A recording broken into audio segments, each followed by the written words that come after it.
I'd just like to set the scene first of all, and I've not heard Rebecca speak before. It's not just Aaron's name, it's your name, my name, their name. We've got to deliver this. So now's our chance, let's get to it. If I can set the scene exactly how we went about delivering this. Many of you will be sick of hearing about the 8 care pathway groups, but just to remind you, if you haven't looked at the posters outside, it's designed to cover the journey of a patient from birth to death. And the groups were maternity, children's care, planned care, acute care, long-term care, remaining healthy, care of the dying, and as we very rapidly realised, mental health, which was all-encompassing all of those other groups, as well as having some very specific things on its own right. I think, first of all, I have to say that I was amazed at the enthusiasm and the insight of the clinical care pathway groups. They had a very tight time schedule to work to. They were working outside their comfort zone. As Rebecca's told you, it's very easy to just do the things that you enjoy doing. The highlight of my working week is Wednesday. I do an all-day operating list. I'm in my comfort zone. If anybody wants me, I'm scrubbed so they can't get hold of me. So people really went outside of those zones and in their own free time gave their vision for the future. And I thank them once again for doing that. How did they actually work? Well, over 200 clinicians got together, and I've already mentioned the public who we harnessed through public events. And they looked at the evidence, first of all, and they looked at national guidance. They looked at examples of excellence, both nationally. We had a meeting in London where highlights from across the country were brought together and explained to us to see if any of them fitted our particular problems in the southeast, and also international speakers so that we could learn from abroad. It was tempting to think, first of all, that we got it right already. We lived for quite a long time in the southeast, we're quite affluent, but it's only when you start to look in details you realise the areas of deprivation and actually some of the journeys that our patients are forced to take could be significantly better.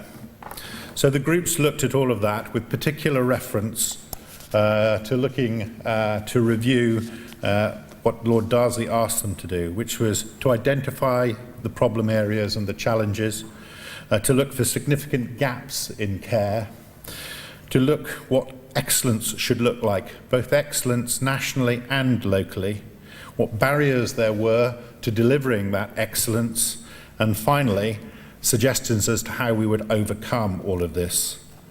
Now, from my point of view, this was a new scale of clinical engagement that I'd not seen before.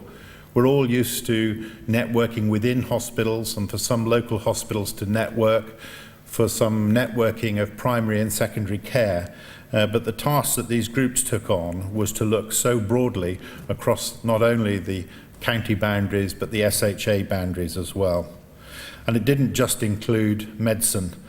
Hospitals were clearly a starting point, but healthcare generally was looked at, and in particular other partners in caring for people. The voluntary sector, so often ignored, but such a massive part to play, and social care as well. Many of us will keep reflecting, oh, it could be better if this patient could be discharged or didn't have to go to hospital. So all of those boundaries were looked at and suggestions made as to how we could take things forward. I can't go into the detail of every group, but you do get a flavour by looking outside at the posters, and when you read the report you will realise exactly what we looked at.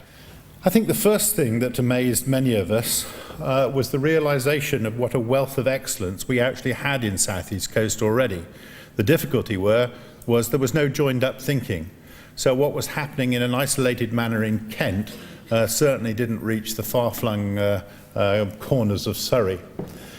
The examples are too numerous to mention, but we've just used this slide to illustrate some of them, and I think you can pick off there Huntington's disease at the top in Medway PCT, the Ponseti group physiotherapy for children with orthopedic problems. All of these are top-notch things that we should be trying to emulate or adapt for use in our own area. And they are out there and we need to learn from them. But I think one thing that comes home to you when you start to look at all of these things is that they are integrated. They are actually taking the patient as the starting point and integrating how we actually provide that care. Often they're trying to develop care in a one-stop setting.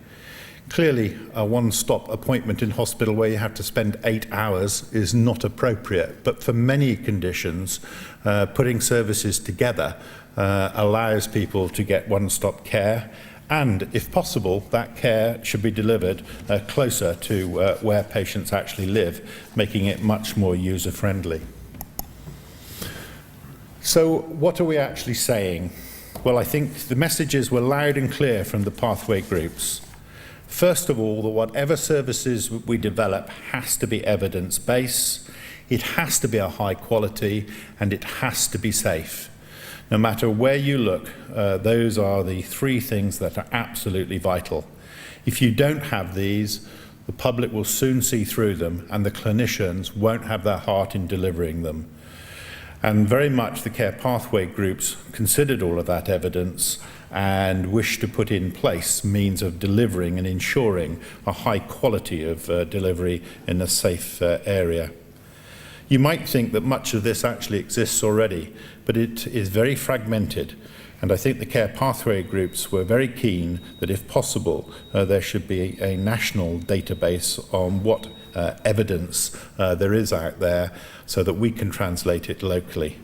If that isn't the case, then we certainly should be having it in South East Coast, and that has been slowly developed. Services should also be personalised. Patients want to know what is happening to them. They want to make choices about how they're being cared for, but they need the evidence, they need information so that they can make the correct choices. It's very easy to say to somebody, oh yes, my GP surgery is wonderful, we provide everything, or that hospital is fine. You've got to actually produce the evidence that shows that is the case.